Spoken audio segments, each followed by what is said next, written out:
Talk about all of these items that sold on Amazon and on eBay. But first of all, I want to talk about this, excuse me, this DVD, which if you've been watching my videos recently, you will recognize from a video I made about picking that one up. So this one here, and it is Monday. These are sales from over the weekend. I sold some other stuff as well. That'll be in a different video, but these are the individual sales. I sold it's Monday, so this is over the weekend, and I sold 9 items on eBay, and it was like 4 on Amazon. So this one here, if you remember, I talked about this. I picked this up on the 20th of this month. Today's the 27th, so this sold on the 26th. It sold within 6 days of me buying it.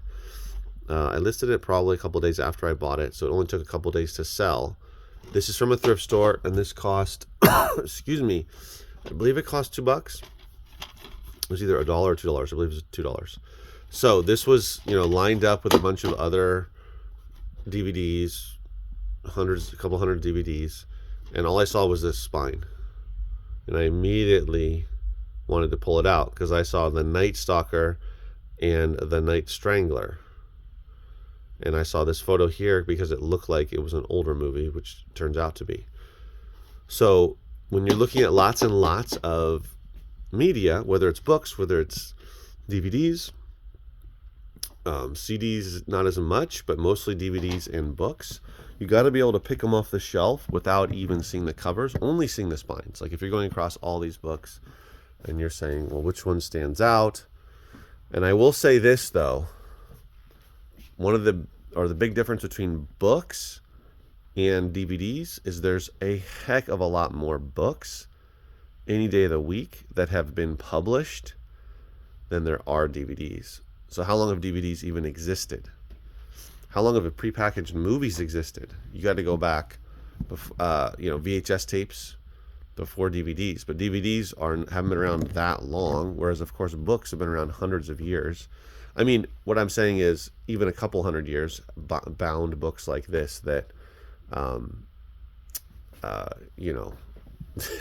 that are recognizable in their current form, and many more books have been published than DVDs. So there's just too many books to know every book, but it's possible to know way more DVDs, movies, DVDs, programming, whether it's TV box sets or whether it's movies, than it is books, because there's just a lot less of it. So if you spend 6 months scanning tens of thousands, looking through tens of thousands of DVDs versus tens of thousands of books, you will already have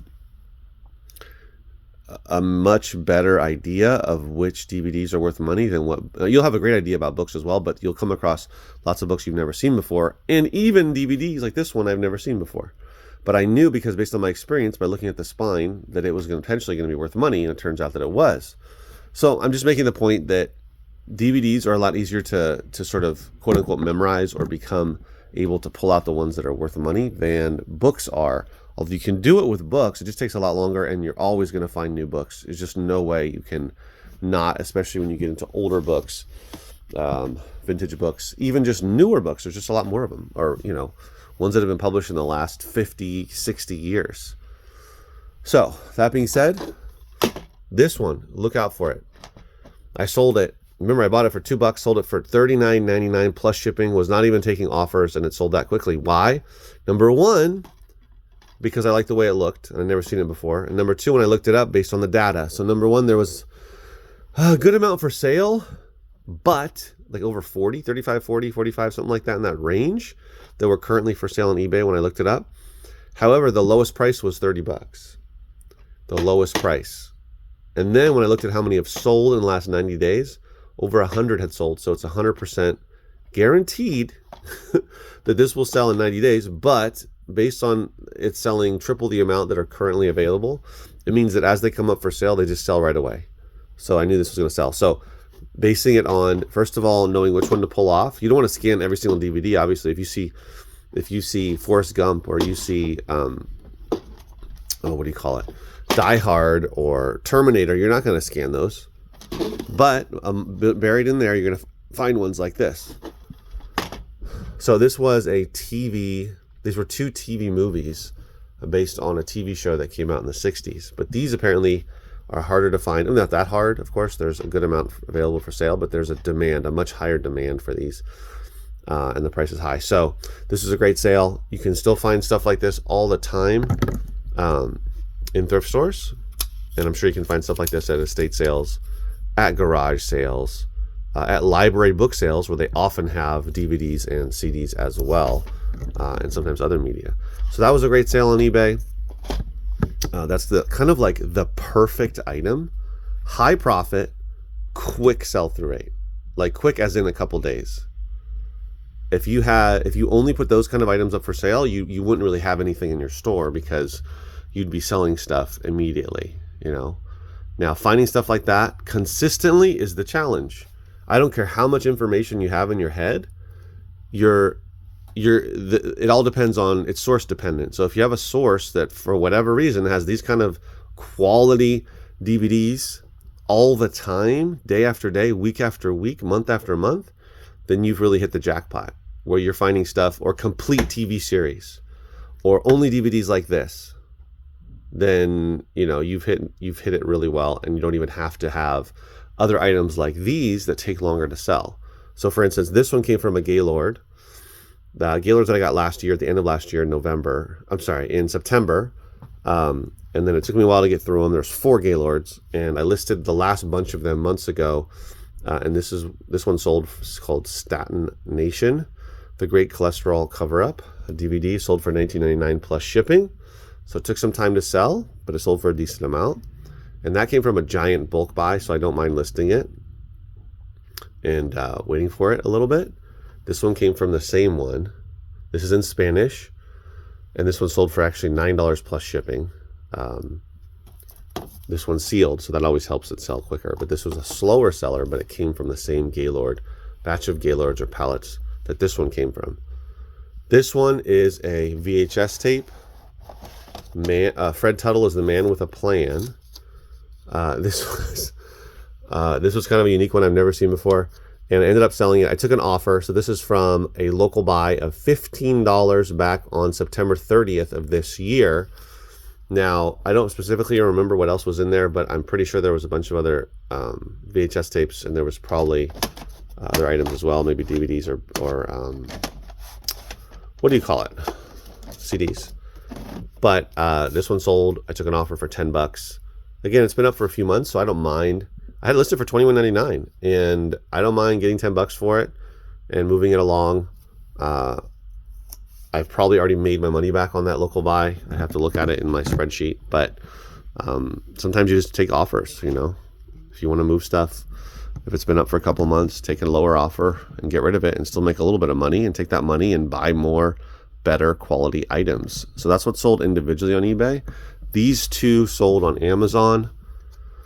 A large book here, and these are long tails. So this large book is from, this is from June 27th of 2022. It was a free book pickup, and it sold for $17.99 on Amazon Merchant Fulfilled. So the railroad that lighted Southern California.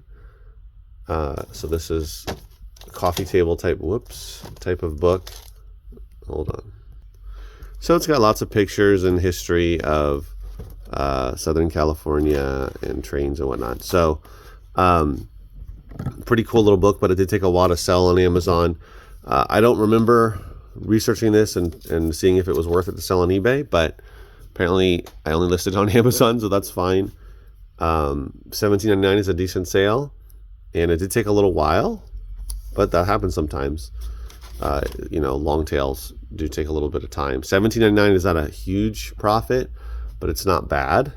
And I don't have a lot of items for sale on Amazon currently. This one is a really, really nice long tail. It is, when was this from? This is over a year. Yeah, this is a couple. What am I saying? This one came from a Gaylord. I'm remembering now. Back, okay, you ready, guys? Drum roll. 2019. Great orchestral music of Christmas, the Hollywood Bowl Symphony Orchestra, conducted by Carmen Dragon and Alfred Newman. So this is 2019, that we're talking There it is. We're talking, what do you call it? 4 years, over 4 years ago. This is from one of the mini Gaylords that I got. I haven't looked at this disc in a long time. Yep, it's in great condition. That I got a long time ago. I used to have a source. I still have that source, but I used to get a lot of Gaylords from them of mixed media and also just CDs. I have sold hundreds and hundreds, probably more at this point, from those sources, into the thousands, I'm sure, between eBay and Amazon. But this was $39.99 plus shipping. Took 4 years to sell. Crazy, right? But things that you have sitting around for a long time do sell. And long tails, it makes more sense if they sell for more money. If that was a $5 CD, obviously it wouldn't have been worth it. But it's worth it when it's a higher priced item. And this is, for Christmas. So Christmas came around, and this particular year, someone decided to buy it. That's for sure. One thing I want to say real quick is issues I've been having with Amazon versus eBay. I'm just saying that it's much more, I prefer selling on eBay than Amazon, because people on Amazon are return happy, and so they like to return things.